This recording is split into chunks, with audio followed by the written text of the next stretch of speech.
எனக்கு இத்தனை வருஷம் நியூ இயர்ல நியூ இயரே இல்ல. இந்த வருஷம் நியூ இயர் தான் நியூ இயர். ஏன் அப்படி சொல்ற? ஏன்னா இந்த வருஷம் நியூ இயர் தான் நீ எனக்கு விஷ் பண்ற ஃபர்ஸ்ட் நியூ இயர். அப்ப இது ஹாப்பி நியூ இயர் தானே? அதனாலதான் இனிமேலே இது நமக்கு சிங்கிள் நியூ இயர் இல்ல, கப்பிள் நியூ இயர். அப்போ இந்த நியூ இயர் பெருசா கொண்டாடணுமே. சரி, நான் 3, 2, 1 சொல்றேன்.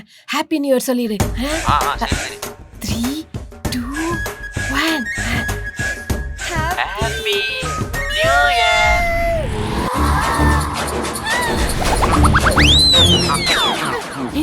என்னது யார் கூட பேசிட்டு இருக்க? மா, எனக்கு நானே விஷ் பண்ணிட்டு இருக்கேன்மா. எது? நாளைக்கு நியூ இயர்ல ஃப்ரெண்ட்ஸ்க்குலாம் எப்படி விஷ் பண்ணணும்னு பிராக்டிஸ் பண்ணிட்டு இருக்கேன். எப்படி? இத்தனை நியூ இயர் எனக்கு நியூ இயரே இல்ல, இந்த நியூ இயர் தான் எனக்கு நியூ இயர், இனி நான் சிங்கிள் இல்ல கப்பல், இப்படிதான் நாளைக்கு விஷ் பண்ண போறேன்.